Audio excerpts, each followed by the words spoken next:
দর্শক শুনছিলেন mercantile bank সংবাদ শিরোনাম। এবারে বিস্তারিত।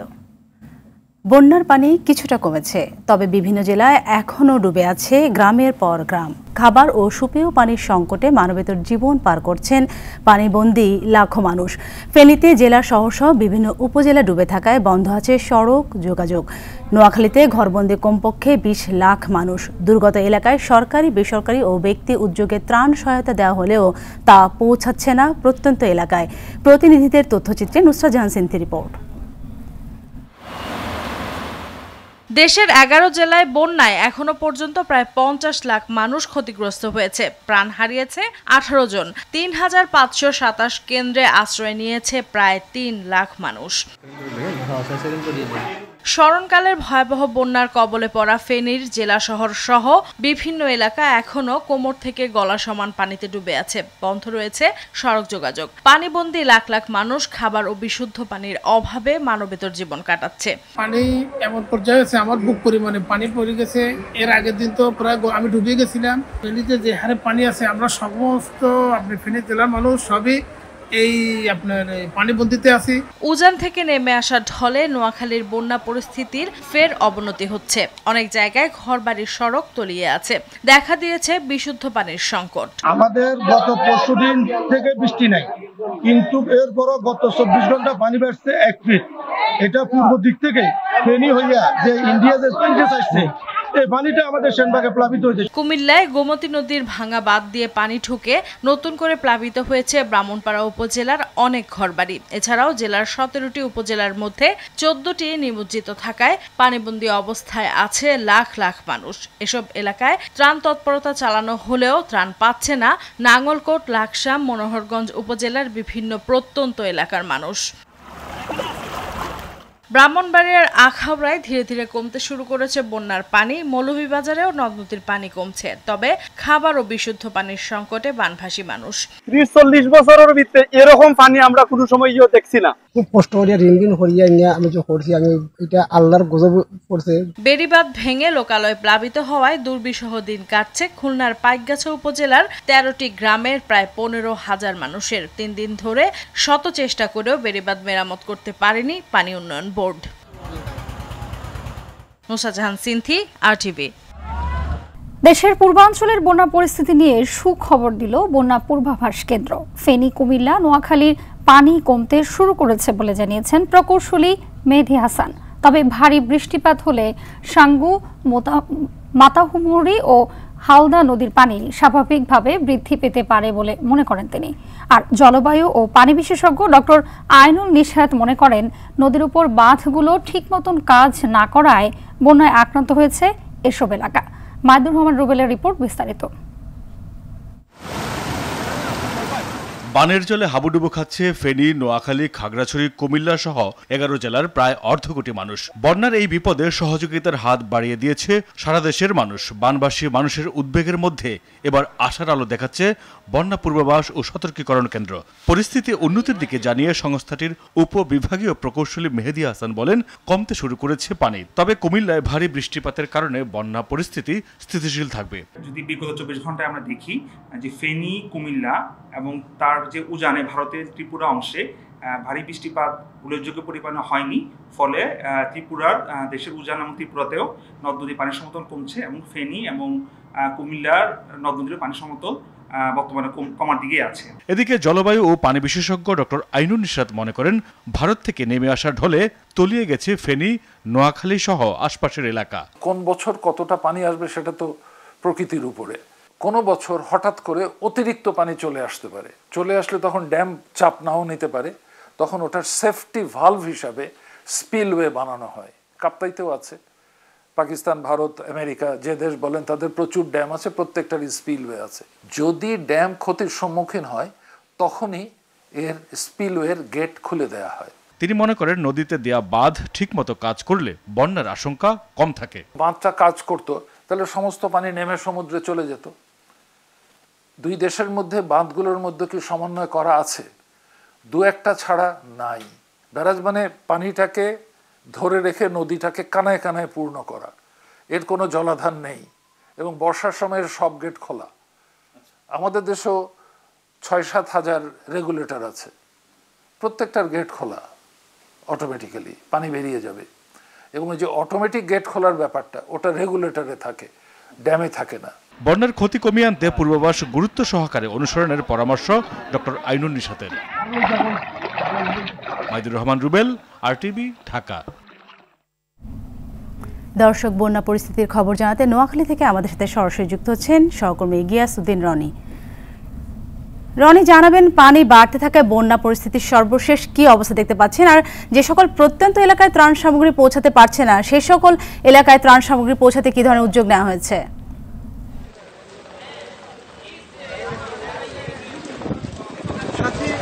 ধন্যবাদ। যেমন তিনি জানতে চেয়েছিলেন, নোয়াখালীতে হয়েছে, আমি এই মুহূর্তে দাঁড়িয়ে আছি নোয়াখালী পৌরসভার পান কেন্দ্র নোয়াখালী সুপার মার্কেটের সামনে। আপনারা দেখতে পাচ্ছেন এখানেও হাঁটু পরিমাণ পানি। এখন ঝড়ো বৃষ্টি হচ্ছে এবং একই সাথে ঝড়ো হাওয়া বয়ে যাচ্ছে। আমি নোয়াখালী আবহাওয়া অধিদপ্তর সূত্রে জানিয়েছে যে এখন নোয়াখালীতে 3 নম্বর বিপদ সংকেত দেখিয়ে যেতে বলা হয়েছে এবং আগামী 24 ঘন্টা ভারী থেকে মাঝারি ধরনের বৃষ্টিপাত হওয়ার সম্ভাবনা রয়েছে। নোয়াখালীর উপকূলীয় অঞ্চলে বঙ্গোপসাগরে লঘুচাপ এবং মৌসুমী বায়ু প্রবাহিত হওয়ায় এখানে মাঝারি ধরনের ভারী বৃষ্টিপাত হওয়ার সম্ভাবনা রয়েছে। একটু আগে আমি নোয়াখালী জেলা প্রশাসক দেওয়ান মাহবুবুর রহমানের সাথে কথা বলেছিলাম। আমি তাকে প্রশ্ন করেছিলাম যে নোয়াখালীর প্রত্যন্ত অঞ্চলে মানুষ ত্রাণ পাচ্ছে না, এই ধরনের অভিযোগ আমরা পেয়েছি। তিনি অভিযোগের সত্যতা আমাকে নিশ্চিত করেছেন এবং তিনি আমাকে জানিয়েছেন যেসব প্রত্যন্ত অঞ্চলে যোগাযোগ ব্যবস্থা খুবই দুরূহ সেখানে তিনি ত্রাণ পৌঁছাতে এখনো পারেননি, তবে তারা উদ্যোগ নিয়েছেন সহসাই প্রত্যন্ত অঞ্চলে ত্রাণ পৌঁছে দেওয়া হবে। এবং বৃষ্টিপাত বাড়ার সাথে সাথে নোয়াখালীর সেনবাগ, বেগমগঞ্জ, সোনাইমুড়ি উপজেলার 60,000 মানুষের বিদ্যুৎ সেবা বন্ধ রয়েছে। এবং আমি একই সাথে আপনাদেরকে জানিয়ে রাখি যে যেভাবে বৃষ্টি হচ্ছে, ভারী বৃষ্টিপাতের সাথে সাথে গর্ত থেকে সাপ বেরিয়ে আসে এবং সাপে কেটে এ পর্যন্ত 63 জন মানুষকে আহত করেছে এবং আহত 63 জন মানুষ সেবা নিতে 250 শয্যা বিশিষ্ট নোয়াখালী জেনারেল হাসপাতালে ভর্তি রয়েছে। এছাড়া আমি আপনাদেরকে জানিয়ে রাখি যে ত্রাণ এবং কার্য পরিচালনা করার জন্য জেলা প্রশাসন এবং স্বেচ্ছাসেবী বিভিন্ন সংগঠন এবং বিভিন্ন রাজনৈতিক দল তারা দিনরাত ত্রাণ বিতরণ করে যাচ্ছে। কিন্তু যে ভুক্তভোগী বানবাসী মানুষ আছে তাদের দাবি হচ্ছে তাদের যে তারা ত্রাণ পাচ্ছে তা কিন্তু তাদের জন্য সন্তোষজনক নয়। ধন্যবাদ আপনাকে। বন্যার্তদের সহায়তায় এগিয়ে আসার মিছিল দীর্ঘ হচ্ছে প্রতিদিন। নানা রকম ত্রাণ ও নগদ অর্থ অনুদানে নামছে মানুষের ঢল। অসহায় মানুষের পাশে দাঁড়ানো শুধু মানব সেবা নয়, দায়িত্ব হিসেবে দেখছে তারা। আর প্রান্তিক পর্যায়ে ত্রাণ পৌঁছানোর গুরুত্ব অনুধাবন করছে বৈষম্য বিরোধী ছাত্র আন্দোলন। অরণ্য গফুরের রিপোর্ট। টানা চতুর্থ দিনের মতো ত্রাণ সংগ্রহ কার্যক্রম পরিচালনা করছে বৈষম্য বিরোধী ছাত্র আন্দোলন। ভিড় কমাতে ঢাকা বিশ্ববিদ্যালয়ের শারীরিক শিক্ষা কেন্দ্রে ত্রাণ আর টিএসসিতে নগদ অর্থ গ্রহণের আলাদা বন্দোবস্ত করেছে তারা। সকালে কার্যক্রম শুরুর পর থেকেই ত্রাণ নিয়ে আসতে থাকে দেশপ্রেমিক জনতা। কেউ একক, কেউ যৌথ প্রচেষ্টায় ত্রাণের পণ্য সংগ্রহ করে জমা দিচ্ছে ছাত্রদের কাছে। হরেক রকম শুকনো খাবার, বিশুদ্ধ পানি, তেল, লবণ, আলু, পেঁয়াজ সহ নানা খাদ্যপণ্য ও পোশাক আশাক নিয়ে আসছে নানা বয়স আর শ্রেণী পেশার মানুষ। একদিকে ত্রাণ সংগ্রহ, অন্যদিকে চলছে ত্রাণ প্যাকেটিং। ক্লান্তিকে পেছনে ফেলে দ্রুততম সময়ে দুর্গত এলাকায় ত্রাণ পৌঁছে দিচ্ছে স্বেচ্ছাসেবকরা। তাদের কাতারে সামিল হতে পেরে আনন্দিত সবাই। আমরা প্রতিদিন খাবারটা দিচ্ছি আর কি, দুপুরে 400, রাত্রে 400, 800 শুধু ভলেন্টিয়ারদের জন্য, কারণ তাদের পেটে না দিয়ে পিঠে কিলান যাবো না। তো মানবতা হিসাবে নিজেই আমি উদ্যোক্তা হয়ে আমি কাজ করতে এসেছি। বাচ্চাদের খাবারের জন্য উনি আমাকে পাঠিয়েছেন যে দুধ, চিনি, সুজি। গত 3 দিন থেকে আমি বিভিন্ন জায়গায় ত্রাণ দিচ্ছি, আজকে এখানে আমি ত্রাণ নিয়ে আসছি। আসলে আমি সামান্য কিছু করতে পেরে আমার খুবই ভালো লাগছে। অর্থ অনুদানে শিশু কিশোরদের অংশগ্রহণ চোখে পড়ার মতো। নারী পুরুষ নির্বিশেষে সব শ্রেণী পেশার মানুষের পাশাপাশি আসছে ব্যবসা ও সেবামূলক প্রতিষ্ঠানের প্রতিনিধিরা। মানবিক বাংলাদেশ গড়ার আকাঙ্ক্ষা তাদের বুকে। বাচ্চাগুলা খেতে পারতেছে না, বয়স্ক মানুষগুলো মারা যাচ্ছে, বয়স্ক মানুষগুলো আনতে পারতেছে না। খুবই কষ্টসাধ্য ব্যাপার এগুলা দেখে ঘরে বসে থাকা যায় না। আমি ব্যাংকে টাকা জমিয়েছিলাম, তারপরে ওই ব্যাংকটা এখানে আমি জমা দিয়েছি। অতিথিদের তারপরে মাঝে মাঝে অনেক কিছু টাকা পাইতাম, এগুলো সব মিলিয়ে টাকা 1000 টাকা, তারপরে নিয়ে নিলাম। এদিকে ব্যাপক অনুদান পাওয়ায় দৈনিক 50,000 বানভাসী মানুষের জন্য ত্রাণ সহায়তার ব্যবস্থা করেছে আস-সুন্নাহ ফাউন্ডেশন। উদ্ধার তৎপরতা এবং ত্রাণগুলো জায়গামতো পৌঁছানোটা এখন সবচেয়ে চ্যালেঞ্জিং কাজ হয়ে গেছে। ফেনীতে শত শত নয় হাজার হাজার ট্রাক মালামাল রাস্তার উপর পড়ে আছে, ডিস্ট্রিবিউশন করা যাচ্ছে না। কেন করা যাচ্ছে না? কারণ দুর্গম এলাকায় মাল নেওয়ার মতো ব্যবস্থা নেই। ভয়াবহ বন্যা দেশের পূর্বাঞ্চলের মানুষকে দুর্ভোগে ফেললেও পুরো দেশকে নিয়ে এসেছে এক ছাতার নিচে। অরণ্য গফুর, RTV, ঢাকা।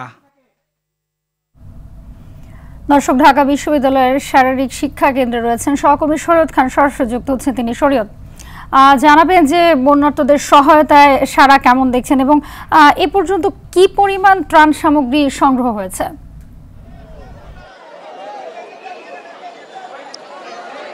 হাবিবা, আপনি জানেন যে চতুর্থ দিনের মতো এই বৈষম্য বিরোধী ছাত্র আন্দোলনে যারা রয়েছেন তারা তাদের ত্রাণ সংগ্রহ চলছে। তো সারা ঢাকা শহর থেকে বিভিন্ন স্থান থেকে কিন্তু ত্রাণ নিয়ে এই মানুষজন এখানে আসছেন তাদের কাছে পৌঁছে দিতে, এবং তারা এগুলো নিয়ে প্রতিদিন কিন্তু সেই দুর্গম এলাকা যেখানে বন্যা কবলিত এলাকাগুলোতে ত্রাণ সামগ্রী দিয়ে আসছেন। তো আমরা যেটা দেখতে পেরেছি যে গতকাল রাতের থেকে কিন্তু টিএসসিতে যেখানে নেওয়া হতো সেখানে টিএসসিতে আসলে জায়গা না হওয়ায় এখন নেওয়া হচ্ছে শারীরিক শিক্ষা কেন্দ্র সেখানে। কিন্তু আমরা যেটা দেখেছি যে এখানেও কিন্তু এখন জায়গা অনেকটা কমে গিয়েছে এবং তারা সব প্রত্যেকটা সময়ে কিন্তু বিভিন্ন মানুষ বিভিন্ন জায়গা থেকে বিভিন্ন পণ্য সামগ্রী নিয়ে আসছেন। আর এছাড়া যারা নগদ অর্থ দিবেন তারা কিন্তু টিএসসিতে দিচ্ছেন, আর সেখানে ওষুধও কিন্তু সেখানে সংগ্রহ করা হচ্ছে। আর যারা যেগুলো খাদ্যপণ্য এছাড়া কাপড় সেগুলো কিন্তু এই শারীরিক শিক্ষা কেন্দ্রে নেওয়া হচ্ছে। তো আমরা দেখেছি বৃষ্টির কারণে এবং তারা কিছুটা সমস্যা পড়তে হচ্ছে তাদের। এছাড়া কিন্তু সাধারণ যে মানুষ তাদের কিন্তু অনেক সাড়া মিলছে এখানে, এবং সবাই কিন্তু যেভাবে পারছেন সব নিজেদের সাধ্যমতো চেষ্টা করছেন এখানে ত্রাণ পৌঁছে দিতে। তো এগুলোই তারা ঠিক আবার যেখানে বন্যা কবলিত এলাকা সেখানে পৌঁছে দিচ্ছে। তো আমরা যেটা দেখেছি যে এখানে প্রায় 3000-এর উপরে কিন্তু শিক্ষার্থী এবং সাধারণ মানুষও তাদের সাথে যুক্ত হয়েছে। তারা সার্বক্ষণিক এই কাজ করছেন এবং গতকালকে জানেন যে গতকালকে প্রায় 2,25,00,000 টাকার উপরে নগদ অর্থ উঠেছে। তো আজকেও প্রায় এরকম অনেক অর্থ উঠেছে, নগদ অর্থ। সেই বিষয়টি তারা রাত 11টার দিকে আসলে তারা 10টা পর্যন্ত সংগ্রহ করবেন, তারপর তারা জানাবেন। হাবিবা, ধন্যবাদ শরৎ আপনাকে।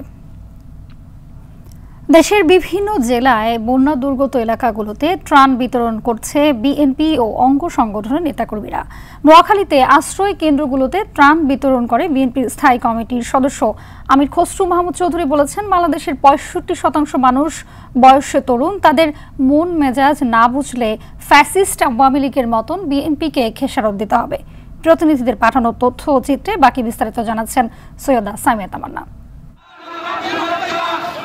বিএনপির ভারপ্রাপ্ত চেয়ারম্যান তারেক রহমানের নির্দেশে দেশের বিভিন্ন জেলায় বন্যার্থদের মাঝে ত্রাণ সামগ্রী বিতরণ করা হচ্ছে। নোয়াখালীর বেগমগঞ্জ উপজেলার বেগমগঞ্জ সরকারি কারিগরি উচ্চ বিদ্যালয় ও মিরওয়ারিশপুর সিনিয়র রাশিদিয়া ফাজিল মাদ্রাসায় আশ্রয় কেন্দ্রে ত্রাণ বিতরণ করেন বিএনপির স্থায়ী কমিটির সদস্য আমির খসরু মাহমুদ চৌধুরী। ত্রাণ বিতরণ শেষে তিনি বলেন, তরুণদের মন মেজাজ না বুঝলে ফ্যাসিস্ট আওয়ামী লীগের মতো বিএনপিকেও খেসারত দিতে হবে। এগুলো যারা করবে তাদেরকে ধরিয়ে দেবেন, দল থেকে বের করে দেওয়া হবে। বাংলাদেশের জনগণের মনের কথা বুঝতে হবে, যুবকদের মনের কথা বুঝতে হবে। কেন্দ্রীয় বিএনপির অর্থনৈতিক বিষয়ক সম্পাদক ইঞ্জিনিয়ার খালেদ হোসেন মাহবুব শ্যামলের নির্দেশনায় ব্রাহ্মণবাড়িয়ার কসবা উত্তর, দক্ষিণ, বায়েক, নয়নপুর, শালদা নদী সহ আশেপাশের এলাকায় বন্যায় ক্ষতিগ্রস্তদের মাঝে খাদ্য সামগ্রী বিতরণ করা হয়েছে। বিএনপির ভারপ্রাপ্ত চেয়ারম্যান তারেক রহমানের নির্দেশে কুমিল্লা উত্তর জেলা যুবদলের উদ্যোগে বন্যার্থদের মাঝে ত্রাণ সামগ্রী বিতরণ করা হয়েছে। এছাড়াও ত্রাণ বিতরণ কাজে কুমিল্লার স্বেচ্ছাসেবক দলের কেন্দ্রীয় সভাপতি AK-M জিলানির উদ্যোগে গোপালগঞ্জের টুঙ্গিপাড়া থেকে 15টি নৌকা নিয়ে আসা হয়েছে। আমার এই লাইফে আমি কোনদিন এরকম বন্যা দেখি নাই। এদিকে রাজধানীর নয়াপল্টনে এক অনুষ্ঠানে বন্যায় দুর্গতদের সাহায্যের আহ্বান জানিয়েছেন বিএনপির স্থায়ী কমিটির সদস্য ডাক্তার AZ-M জাহিদ হোসেন। দেশবাসীকেও অবহিত করব যাতে আরো অনেক বেশি মানুষ উৎসাহিত হয় এই মানবিক সাহায্য কার্যক্রমে অংশগ্রহণ করার জন্য। আমরা আপনাদের সহযোগিতা চাই, আপনাদের মানবিক এই কার্যক্রমে, আমাদের মানবিক কার্যক্রমে অংশগ্রহণের আহ্বান জানাই। সৈয়দা সামিয়া তামান্না, RTV। এবারে অন্যান্য প্রসঙ্গ। শেখ হাসিনা সহ আওয়ামী লীগ নেতা কর্মীদের বিরুদ্ধে ঢাকায় আজ 6টি মামলা হয়েছে। এ নিয়ে এই স্বৈর শাসকের বিরুদ্ধে 85 মামলা হলো। আদাবর থানার হত্যা মামলায় গ্রেপ্তার হয়েছে আওয়ামী লীগের প্রচার ও প্রকাশনা সম্পাদক আব্দুস সোবহান গোলাপ। নারায়ণগঞ্জে গ্রেপ্তার হয়েছেন সাবেক মন্ত্রী ও গাজী গ্রুপের চেয়ারম্যান গোলাম দস্তগীর গাজী। এদিকে ভারতে পালানোর সময় গ্রেপ্তার বিচারপতি AHM শামসুদ্দিন চৌধুরী মানিকের গোপন অঙ্গে অস্ত্রোপচারের পর সুস্থ আছেন। আরও জানাচ্ছেন এয়ার বাদল।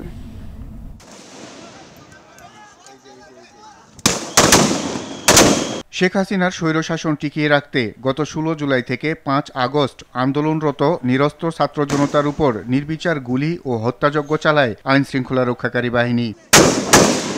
এসব করে পরিস্থিতি নিয়ন্ত্রণে ব্যর্থ হয়ে এক পর্যায়ে সারা দেশে জারি করা হয় কারফিউ, মাঠে নামানো হয় সামরিক বাহিনী। কিন্তু তাতেও শেষ রক্ষা হয়নি। ছাত্র জনতার গণ অভ্যুত্থানের মুখে 5 আগস্ট গণভবন থেকে হেলিকপ্টারে করে ভারতে পালিয়ে যান শেখ হাসিনা।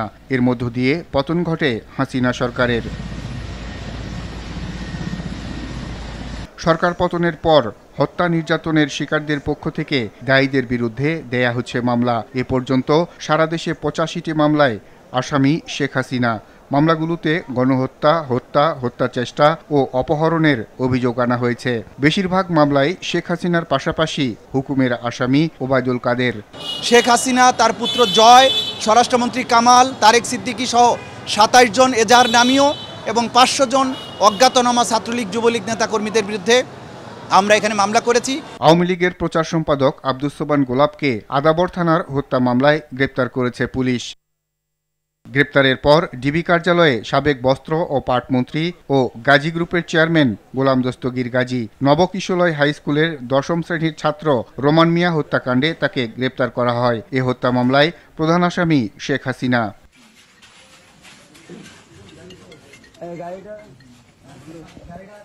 এদিকে 2009 সালে পিলখানা বিদ্রোহ মামলার আসামি ডিএডি বীর মুক্তিযোদ্ধা আব্দুর রহিমের কারাগারে মৃত্যুর ঘটনায় শেখ হাসিনা সহ 11 জনকে আসামি করে হত্যা মামলা করেছেন ছেলে অ্যাডভোকেট আব্দুল আজিজ। ঢাকা মহানগর ম্যাজিস্ট্রেট আদালতে দায়ের করা এ মামলায় অন্য আসামিরা হলেন সাবেক বিজিবি মহাপরিচালক ও সাবেক সেনাপ্রধান ব্রিগেডিয়ার জেনারেল আজিজ আহমেদ, আইনজীবী মোশাররফ হোসেন কাজল, সাবেক মেয়র ব্যারিস্টার শেখ ফজলে নূর তাপস, সাবেক সংসদ সদস্য শেখ সেলিম, নূর ই আলম চৌধুরী লিটন, শেখ হেলাল, জাহাঙ্গীর কবির নানক, মির্জা আজম ও হাসানুল হক ইনু।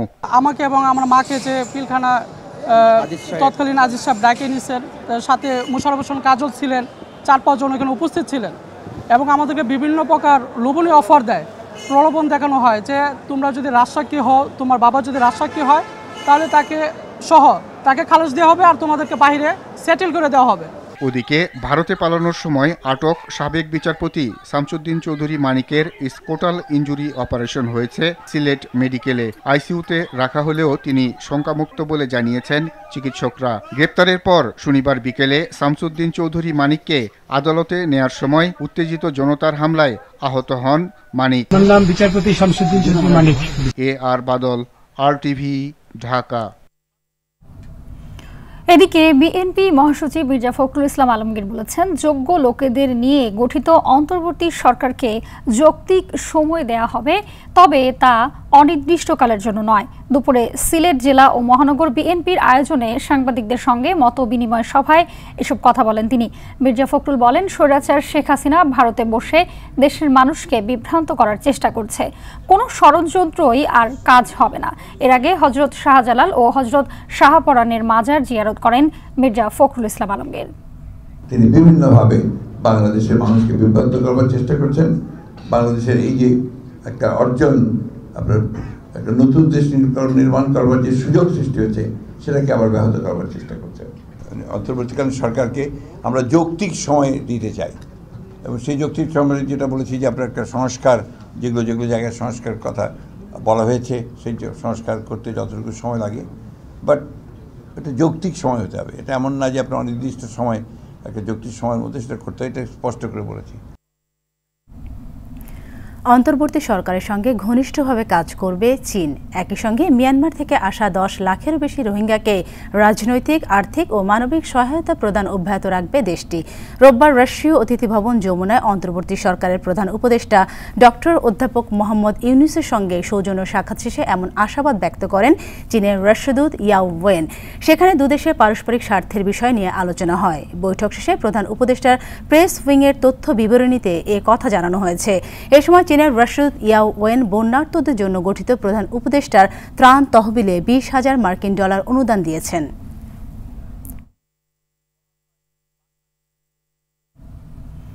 সন্ধ্যা 7:30টায় জাতির উদ্দেশ্যে ভাষণ দেবেন অন্তর্বর্তী সরকারের প্রধান উপদেষ্টা ডক্টর মোহাম্মদ ইউনুস। এটি হবে জাতির উদ্দেশ্যে তার প্রথম ভাষণ। উপদেষ্টার প্রেস উইং থেকে পাঠানো বার্তায় জানানো হয়, ভাষণটি বিটিভি ওয়ার্ল্ড এবং বিটিভি চট্টগ্রাম কেন্দ্র থেকে একযোগে সম্প্রচার করা হবে।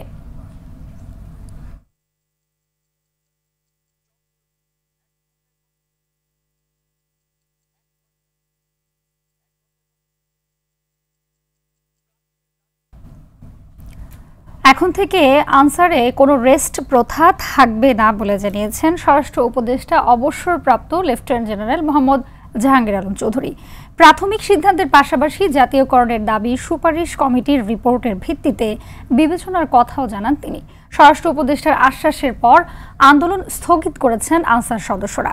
এদিকে নতুন করে কালো টাকা সাদা করার সুযোগ আর নেই বলে জানিয়েছেন অর্থ উপদেষ্টা ডক্টর সালেহ উদ্দিন আহমেদ। আরো জানাচ্ছেন শাকিলা করিম। চাকরি জাতীয়করণ সহ বেশ কয়েকটি দাবিতে গেল কয়েকদিন ধরে আন্দোলন করে আসছেন আনসার সদস্যরা। রোববার বাধা উপেক্ষা করেই প্রশাসনের প্রাণকেন্দ্র সচিবালয়ে ঢুকে পড়েন তারা। পরে প্রতিনিধি দলের সঙ্গে আলোচনায় বসেন স্বরাষ্ট্র উপদেষ্টা মোহাম্মদ জাহাঙ্গীর আলম চৌধুরী। 3 উপদেষ্টা এবং অন্যান্য যারা সহকর্মী সবার সাথে আলোচনা করে আমরা একটা সিদ্ধান্ত উপনীত হয়েছি, এখন থেকে রেস্ট প্রথা থাকবে না আনসারে। আর অন্যান্য যে যাদের দাবি দাওয়াগুলি আছে ওই জন্য একটা কমিটি করে দেওয়া হচ্ছে।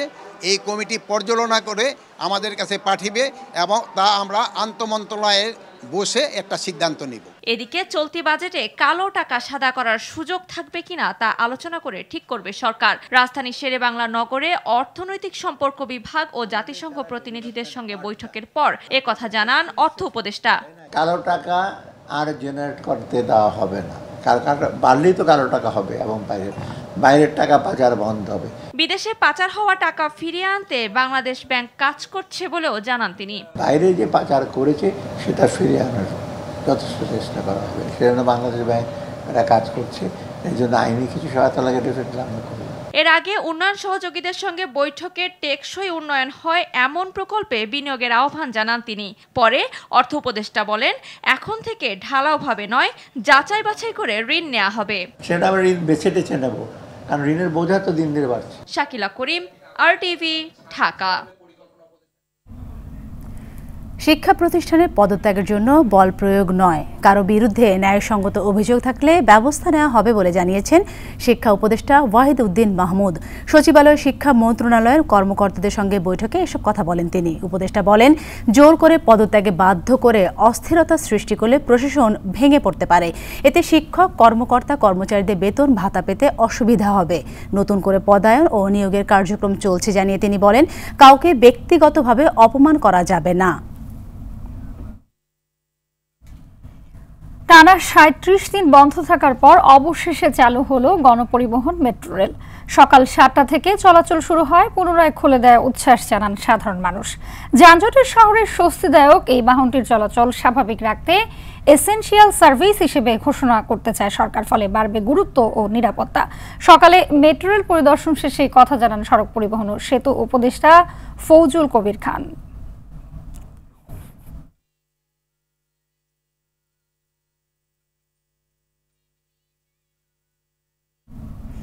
সোশ্যাল ইসলামী ব্যাংকের পরিচালনা পর্ষদ ভেঙে দিয়েছে বাংলাদেশ ব্যাংক। একই সঙ্গে অবসরপ্রাপ্ত মেজর ডাক্তার রেজাউল হকের পরিচালক করে নতুন বোর্ড গঠন করে দেওয়া হয়েছে।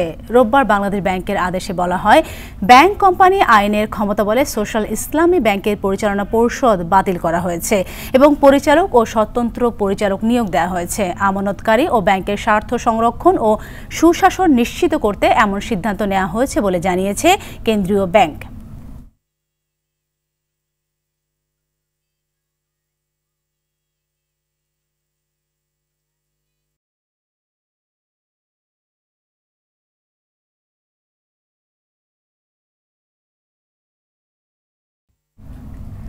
ন্যাশনাল লাইফ ইন্স্যুরেন্স আন্তর্জাতিক সংবাদ। পাকিস্তানে দুটি আলাদা সড়ক দুর্ঘটনায় অন্তত ৩৭ জন নিহত হয়েছে। রোববার দেশটির উত্তর পূর্বাঞ্চলীয় প্রদেশ পাঞ্জাব ও দক্ষিণ পশ্চিমাঞ্চলীয় প্রদেশ বেলুচিস্তানে এ দুটি দুর্ঘটনা ঘটে। পাকিস্তানি গণমাধ্যম ডন এ তথ্য জানিয়েছে, প্রথম দুর্ঘটনায় বাসের মোট ২৬ জন যাত্রীর মধ্যে ২৫ জনই নিহত হয়েছেন। অন্যদিকে দ্বিতীয় দুর্ঘটনায় প্রাণ হারিয়েছেন অন্তত ১২ জন। ৬০ জন যাত্রীবাহী এই বাসটি ইরান থেকে পুণ্যার্থীদের নিয়ে পাঞ্জাবে ফিরছিল।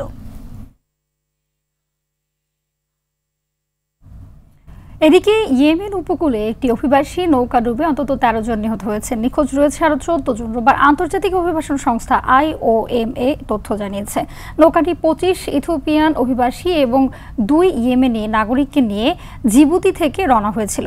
ইয়েমেনি ক্যাপ্টেন ও তার সহকারী সহ নিখোঁজদের খুঁজে বের করার জন্য অনুসন্ধান অভিযান অব্যাহত রয়েছে বলে জানিয়েছে IOM।